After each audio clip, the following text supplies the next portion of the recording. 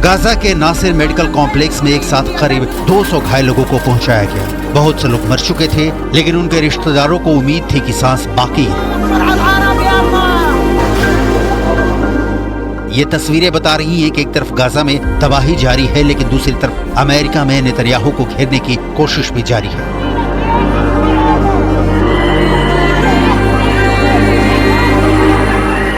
White house के करीब ये लोग नेतन्याहू का विरोध करने पहुंचे हैं। ये गाजा में हजारों लोगों की मौत पर बाइडेन प्रशासन को जगाना चाहते हैं। ये इजराइल को जारी बम और गोला बारूद की सप्लाई रोकना चाहते हैं। ये सब एक प्रदर्शन का हिस्सा है। ये व्यक्ति आंखों पर पट्टी बांधे और हथकड़ी लगाए हुए खड़ा है, ठीक वैसे ही जैसे इजराइल गाजा और वेस्ट बैंक में हजारों लोगों को गिरफ्तार कर चुका है। गाजा में तबाही रोकने का नाम नहीं ले रही। गाजा में 9 महीनों से जारी बमबारी में 39,000 लोगों की मौत हो चुकी है। 90,000 लोग घायल हुए, सैकड़ों हजारों लाशें मलबे में दबी हुई है। नया तनाव वेस्ट बैंक में भी फैल गया है, जहां इजरायली सेना की गोलीबारी में फिलिस्तीन के 5 लोगों की मौत हुई है। इजरायल का दावा है कि इनमें हमास और फतह गुट के लोग थे। इजरायल का ये हमला वेस्ट बैंक में तुलकर्म इलाके में हुआ। गाजा और वेस्ट बैंक दोनों जगह इस तबाही के बीच अमेरिका से एक बहुत ही खतरनाक आइडिया सुझाया गया है, जो पूरे पश्चिम एशिया को ऐसे युद्ध में झोंक सकती है जिसके बाद तीसरा विश्व युद्ध शुरू हो जाएगा। इस बात की पूरी गारंटी है। अमेरिका में ओहायो की सीनेटर और डोनाल्ड ट्रंप के रनिंग मेट जेडी वेंस, जो रिपब्लिकन पार्टी के वाइस प्रेसिडेंट के कैंडिडेट के रूप में उभरे हैं, उन्होंने अमेरिका के न्यूज चैनल को दिए इंटरव्यू में बहुत ही खतरनाक रास्ता दिखाया है। जेडी वेंस ने कहा है कि ईरान के खिलाफ बाकी अरब देश एकजुट हो जाए। जेडी वेंस ने अरब वर्ल्ड के सुन्नी बहुल देशों को ईरान के खिलाफ एक फ्रंट बनाने का सुझाव दिया है, क्योंकि ईरान शिया बहुल देश है। यानी साफ है कि अमेरिका का एक पावरफुल लीडर इस वक्त अरब वर्ल्ड को धर्म और संप्रदाय के बीच बांटना चाहता है। जेडी वेंस ने कहा कि इजराइल को बचाने के लिए जो बाइडेन ने जो कुछ नहीं किया है और न ही ईरान को कमजोर करने के लिए उनकी सरकार कुछ ठोस कर पाई है। अमेरिका की तरफ से पश्चिमी एशिया में नई गुटबाजी तैयार करने के बीच चीन ने बहुत बड़ा बयान दे दिया है। संयुक्त राष्ट्र सुरक्षा परिषद में चीन ने कहा है कि 2 स्टेट वाला उपाय जरूरी है। यानी इजराइल भी देश रहे और फिलिस्तीन भी देश बने। ये ऐसा सुझाव है जिसका समर्थन भारत भी करता है। यही पूरे पश्चिम एशिया में स्थायी शांति कायम करने के लिए सबसे बेहतर तरीका माना जाता है, जिस पर इजराइल राजी नहीं है।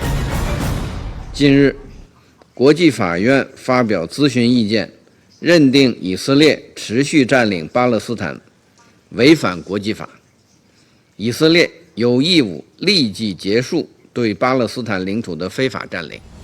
जब गाजा में बमबारी चल रही है और नेतन्याहू अमेरिका से बम और हथियार की डिमांड करने पहुंचे हैं, तब बीजिंग में हुई एक मीटिंग ने इजराइल के माथे पर लकीरें खींच दी है। वजह है चीन के विदेश मंत्री से फिलिस्तीन के अलग अलग गुटों की मुलाकात।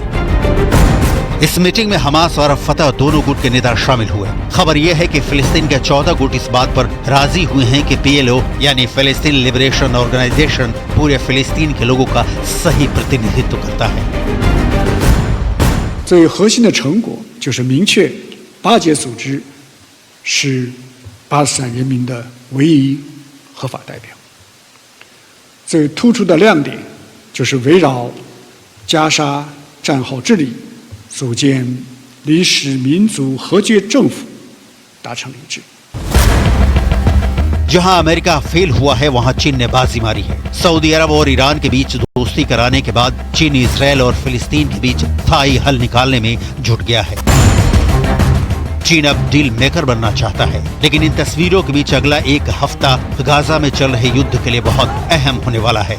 जुलाई के अंत तक अगर ये युद्ध रुकता हुआ नजर नहीं आया तो समझ लीजिए कि फिर ये युद्ध पूरी तरह आउट ऑफ कंट्रोल हो जाएगा।